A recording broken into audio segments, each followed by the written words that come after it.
Hello and welcome to another episode of the Pig City Podcast. Today I am solo, no other host with me. We are starting our series on covering the bases. In this series, we will be going around the league. Oftentimes will be 2 American League and 2 National League storylines, but we'll stop at each place around the diamond, first, second, third, and then coming on home to home base, home plate to wrap it up for our final topic of the day. We got a lot in store for you. We're going to go over 4 main storylines that I personally found most intriguing. So if we don't cover something or you want us to talk about something specific, make sure you leave a comment. Make sure you share it. Let us know what you're thinking. Do you agree or disagree with anything that I say? Please just let us know. The engagement so far has been great. Let's keep it going and let's get into it. All right, we have almost every single fan base absolutely freaking out right now. Whether it's against their own team, against their own coaches, against their players that can't hit or can't generate any runs, whether it's against fans of other teams that are hating on their team, everybody is freaking out. It's passionate. Everybody's excited. Everyone hyped up. Baseball is fully here. Is it time to panic? Should I not be being so patient with these teams? Yes, there's 158, 159 games still left in the season, but is it time to go ahead and move on from certain people? Is it time to go ahead and think about life without certain players in our lineup? Is it time to think about the entire sport about to be revolutionized? That's first base coming up soon. We have a lot to discuss. We have much, much more. I love it. I'm ready for it. Glad you're tuned in. Make sure you like. Go ahead and press it real quick before we start. Make sure you share this with somebody. Let me know what I got right. And that's about all I got to say on that. All right, episode 1 of Covering the Bases. As I just said a few seconds ago, we will go around the diamond here, first, second, third, and home. We will go American League and then National League today. It won't always be 2 and 2, but I'd like to keep it that format if possible. So the first topic we're going to talk about is the New York Yankees. Coming off a World Series loss, they starting out the season 3-0. They have a 22-run differential. 36 total runs, okay? And that's still not what we're talking about. We're also not talking about the fact that in one of their games, I believe their second game in the series, they had, let's see here, 3 home runs on 3 pitches to start the game. And then if that wasn't enough, Aaron Judge goes and hits 2 more home runs. 3 home run day, almost had a 4th. And then how's he followed up the next day? Hits another homer. But it's Aaron Judge. It's not the postseason, so of course he's going to be hitting well. But this well, that fast, that's still not the storyline. And if you're a baseball fan or even a fan that just reads the headlines sometimes, you might have seen something about this. But we're going to dive into it a little bit. We are going to bring up the bats, the New York Yankees and their bats. It's a new type of bat. Yes, I'm going to actually pull up a few of the tweets or X's. I don't know. Don't shout out to the X's, but the Everything app. Everything's happening on X. So this is what the quote tweet says from Kevin Smith, or I'm quoting him. The Yankees have a literal genius MIT physicist who is the person who invented what they're calling the torpedo bat or the torpedo barrel. And I'm not joking. It's 2025 and we're talking about new bats. Not just new players on the team, not new people in the lineup, not new batters, not new hitters, new actual bats and how they're constructed. It says what they're basically doing is they're putting more wood in the barrels where you're often going to be hitting. That way, when you barrel a ball, a term often used in baseball, right? Round ball, hit it square.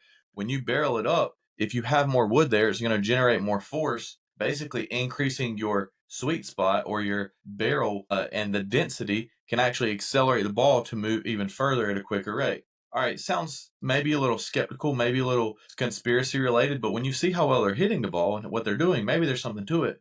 But hopefully we'll have some pictures. I'll try to put them over here. I don't know what I'm doing. Look at the size of this barrel. Look at the shape of the bat. And if it doesn't pop up for some reason, or you're just listening to this later as hopefully our Spotify gets fixed.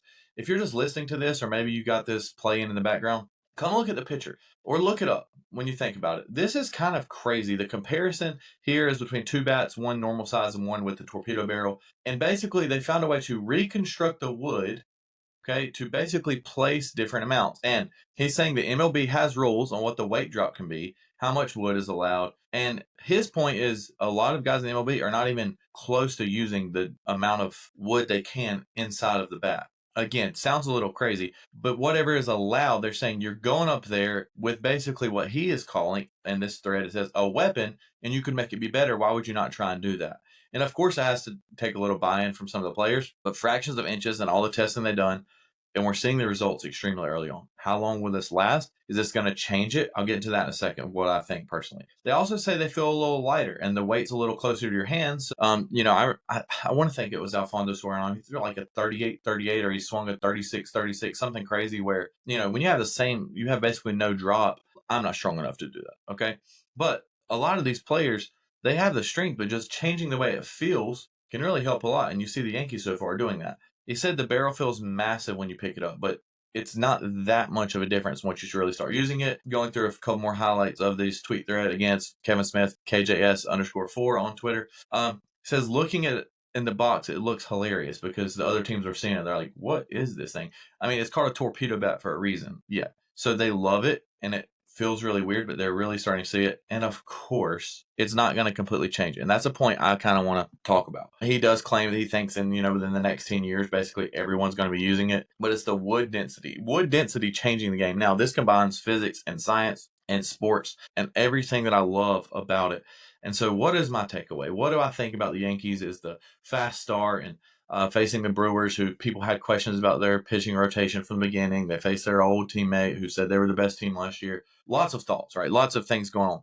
Here's the basics. I'm not saying that in 10 years, every single person is going to be swinging this bat. What I am saying is this definitely opens up the possibility of people trying new things with bats, right? How often have we seen anyone really try to modify the bat in any way other than when they use shouts out Sammy Sosa bat in practice, if you know that story. But really, as far as bats that are what they're calling as legal, and it looks crazy. It really does. Like if you're watching it during the game, you can notice a little.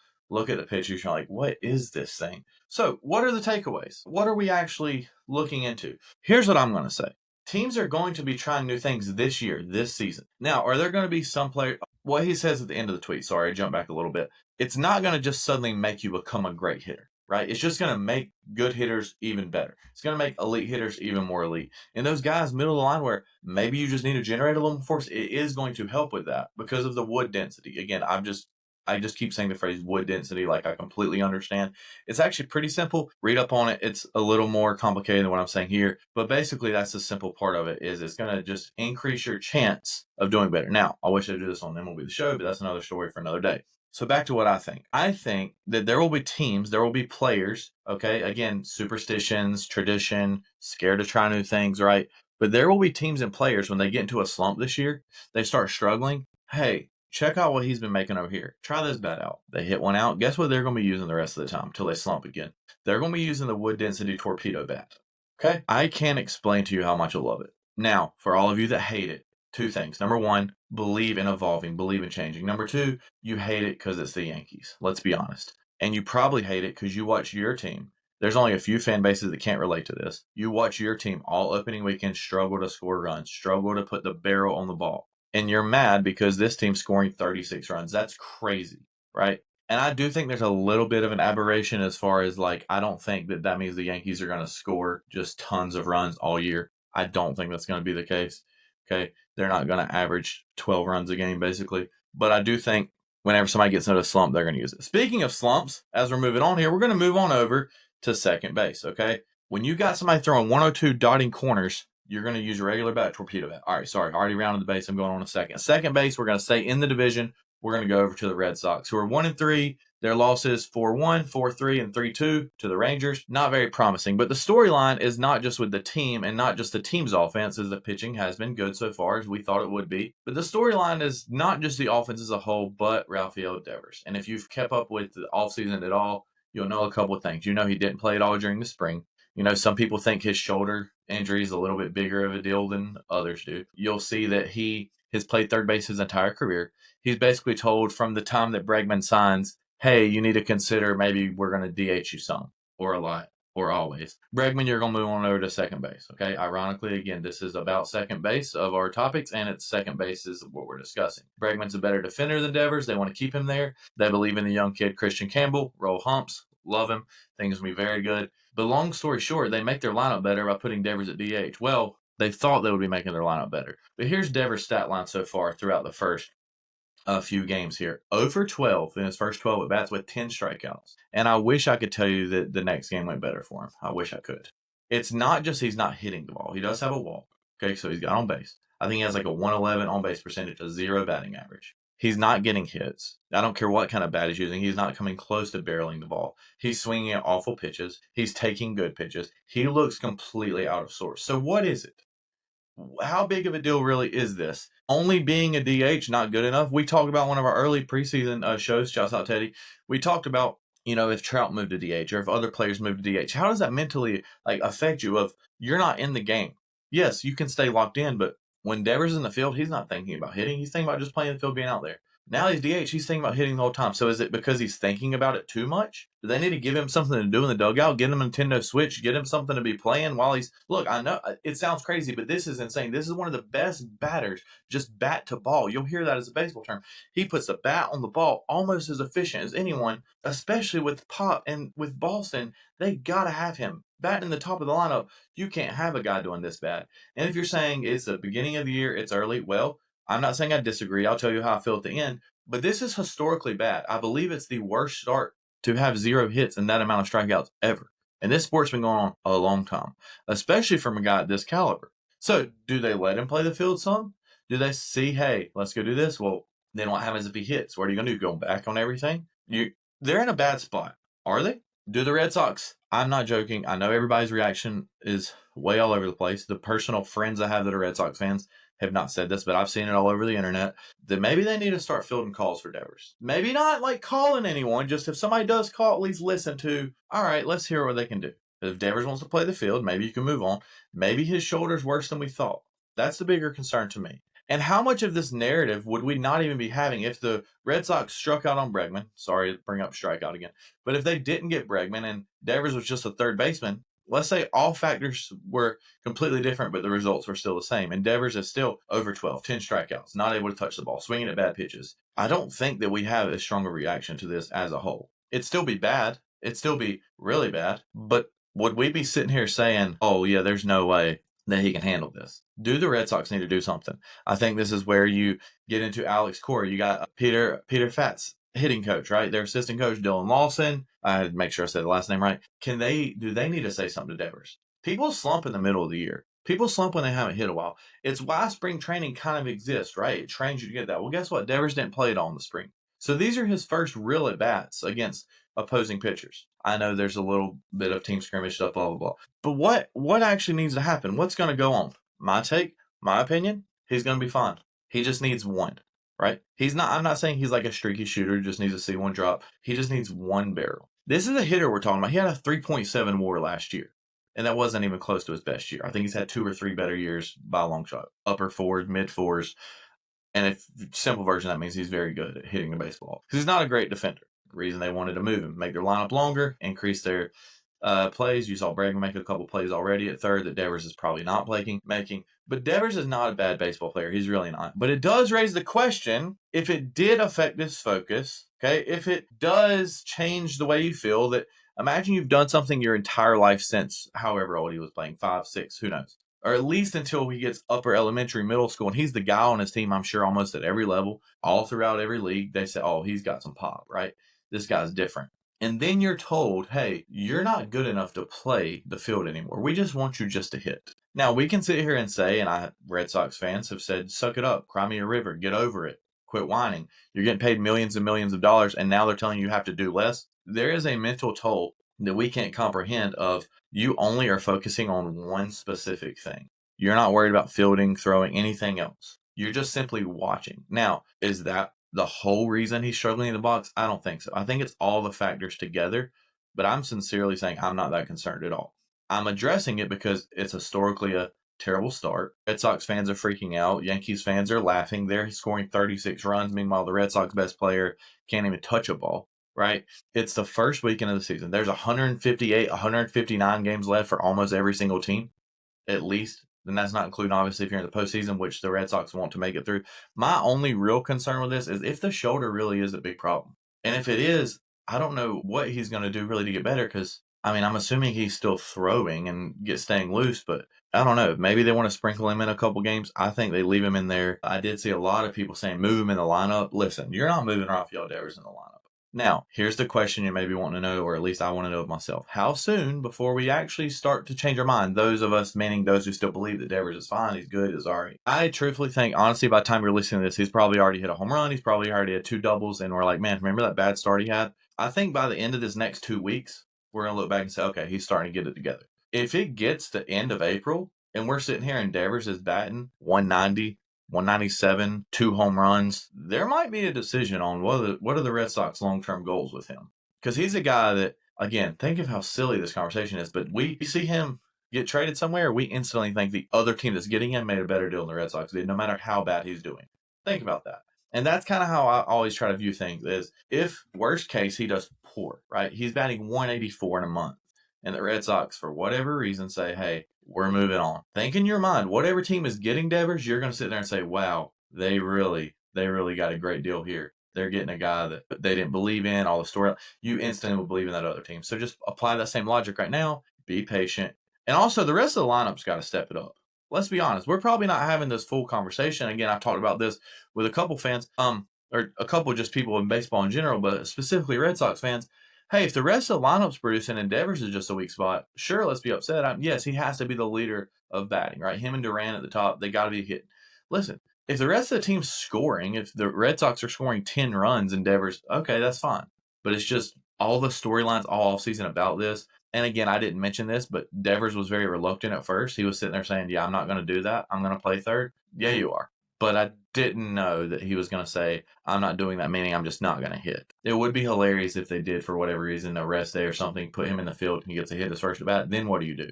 I think the Red Sox just got to keep it that way. I think you give him the next 3-4 series, same spot in the lineup, same thing. He'll get it together. There's not many hitters like Devers. I'd say I'm 1% concerned. All right. Now we have passed second. We're moving on to third. Okay, we're halfway through this thing. Thank y'all for staying with me. Talking to yourself for a while can get a little taxing. Thank you for being patient with me. Let me know what you thought about the American League storylines. Now, on to the National League. We're going to first start with the Atlanta Braves. Now, Braves fans, you've said I'm a hater all year, all offseason. I'm not a hater. It's just I can be a little rude when it comes to fandom and things of that sort. And unfortunately, a lot of you that I interact with are Braves fans. Therefore, Venn diagram, what's in the middle? Me being rude about the Braves. It's not just the Braves, okay? There are some things that really do bother me about this team and their roster and the way they do things and some people on it and mainly their mascot. But besides all of that, what actually is the panic level of the Braves? As I'm recording this, they're trailing to the Padres right now, and it's the 8th inning, and they've yet to score a run. They lost the 3 games of the series already. I saw a stat was shared with me from a Braves fan that they are 1 for 22 with runners in scoring position so far through the first 3 games. 1 for 22. Bad situational baseball, first of all. That's staggering. Bullpen has not came through, obviously. And worst case, they go to their next matchup against the Dodgers, 0-4. Best case, they're 1-3 and come back from being down however much they're going to be down in this game as it is. This game will be wrapping up by the time I'm at the end of the game. So it's about over as they were shut out in one of their 3 games already. The bats seem to be non-existent as you look across the league. That's the case for several teams. But here's the thing for the Braves fans. Here's what you got to look at. You have an outfield of Jurickson Profar, Michael Harris II, okay, and Ronald Acuna when he comes back. That's one of the best outfields in the major leagues. We'd have to really start diving into what's the actual best, but that's got to be one of the best, especially offensively, that we've seen. And then you add in Ozuna at DH, commenting better baseball player of the person. Okay, commenting on his hitting. Once he finds it, he's going to be stroking it. Then you have the infield. You have Austin Riley, Ozzie Albies, and Matt Olson, who were all top 5-ish at their position, top 10 for sure. You have a very solid roster. You have good starting pitching. Your best pitcher, Spencer Strider, who strikeouts at a historic rate. I mean, it's actually insane to look at his numbers. And he's added this new pitch we haven't even fully get to see from last year. He's going to be dominant. Your best 2 players aren't playing yet. You have still one of the best rosters in the league. I know you don't want to hear this, and I know some of you have even specifically said to me, and I told you I was going to quote you on this, that you don't care about, you need to calm down. You need to calm down. I'm not a huge fan of the bullpen, okay? You lost Max Fried, but your problem isn't just the starting pitching. You're taking shortstops and on a regular basis turning shortstops into pitchers. You're turning people from one position to another. That's not your problem. Your problem is your team's bad at situational baseball. I mean, last year you had the Cy Young winner. He's not going anywhere. He'll be all right, maybe. Okay? It just seems like it's going to be getting worse. So how much can they weather the storm? Here's my storyline for the Braves. How much can they weather the storm until Acuna, which is a month to 2 months, or Strider, maybe a month away, is from coming back? Can they be near 500? If you told me the Atlanta Braves are a 500 ball club whenever Acuna and Strider are making their return, they're going to be in the playoffs. Are they going to be there, though? Because, again, they could be 0-4 heading to Los Angeles. If you believed in the Braves to be an elite team, that they're a cream of the crop team, you believe in them to be at the top of the league, to be hitting, okay, to be pitching well enough to stay with these teams, you should not change your tune based on this first series. You shouldn't. Stay consistent, believe in your team. Now, if you're someone who, like me, already had concerns about a team that has multiple injuries, multiple areas where you don't really see the full future. Yes, a great outfield. I don't like the depth there. I don't like who could play or come into games. Believing in a catcher, albeit a very highly touted prospect, and Drake Baldwin. You have a shortstop who literally, I think, can't hit the ball. I don't know if he actually can hit the ball at all. You have Ozzy, who has been really good, but his injuries are a little bit of a concern. You have Matt Olson, who, as much as we want to say Mr. Reliable, and I'm not speaking this, if a guy has been extremely consistent and plays all the time, is that fully sustainable? Can you fully trust that? Just saying. Okay. You have Jurickson Profar, who had a complete career revival, and 3 years ago we wouldn't be talking about him the same way. He looks to be his old self, but that could level off a little. If you had the concerns as I did, maybe go all in with your concerns. Best case, you're right about it and you look like a genius. Worst case, they prove you wrong. They're one of the best rosters, of course. So that's what I say. If you fully believe in the Braves, don't lose faith. If you had some concerns, push into those concerns. I'm not going to go as far as say they're not making the postseason. I'm not going that far. More than likely, the Braves are going to brave, but it is a little concerning that they can be sitting here in their first 10 games and have 1 or 2 wins. That's a realistic possibility as you're heading just a little bit away to Los Angeles after going to San Diego, and as they are in the 8th inning still have yet to score, as I said.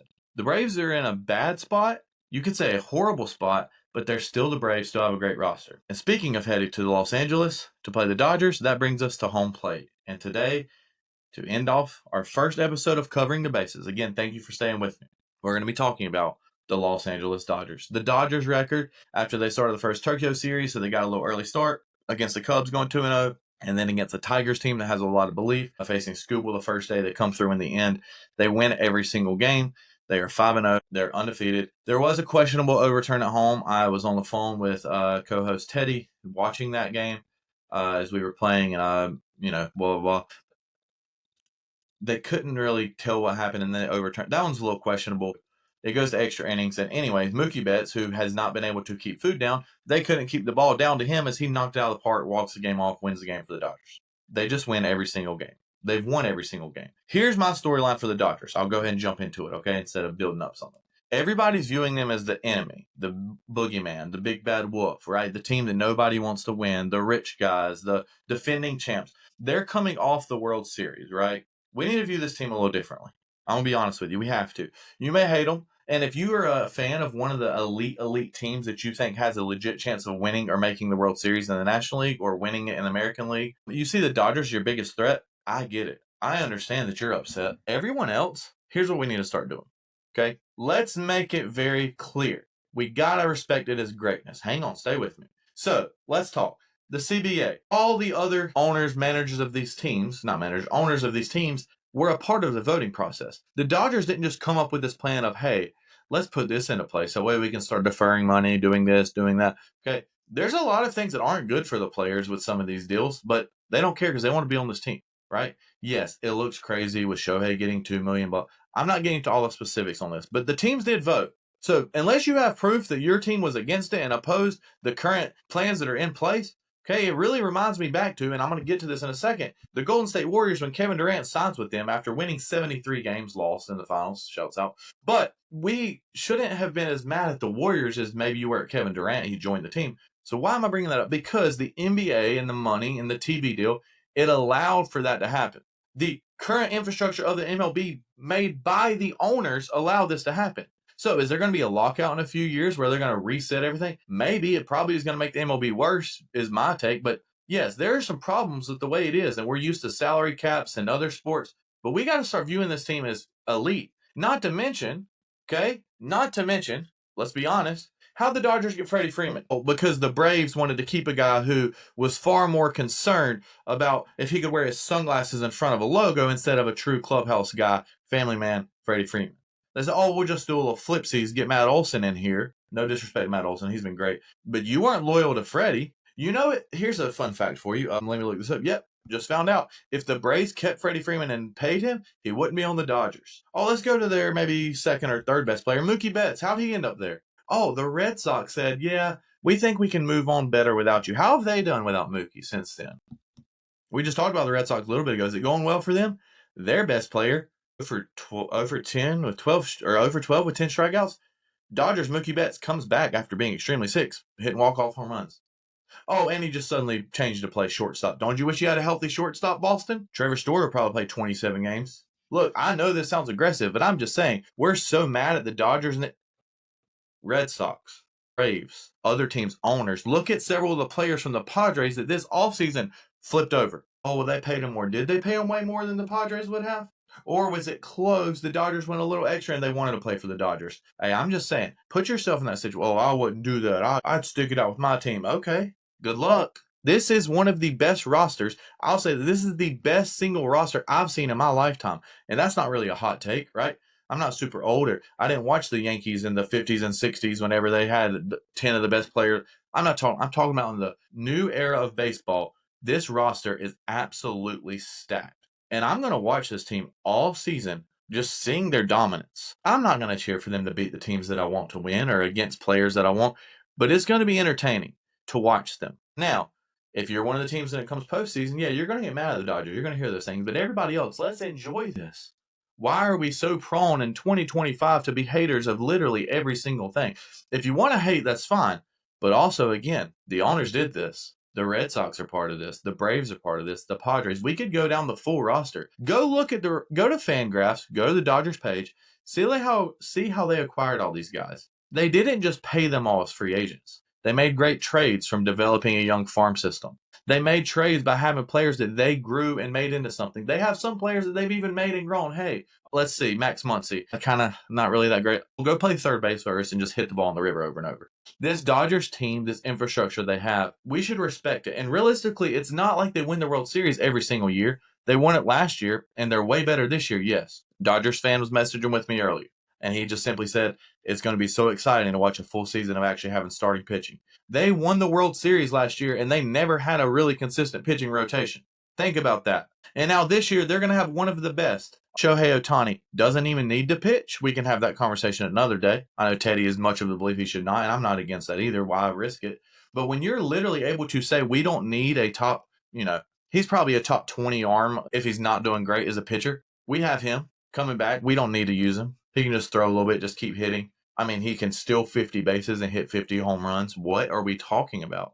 Did they draft Shohei? No, they did pay him in free agency, right? But he was already in LA. The Angels, who had one of the best players of all time, Mike Trout, nothing against him, they couldn't put a roster on him. They want to spend all their money. You want to argue about teams not spending money? The Angels look up Rendon's contract. It's his goal to not play baseball. They paid a guy more money than anybody currently at the time, besides I think Strasburg was about the same time.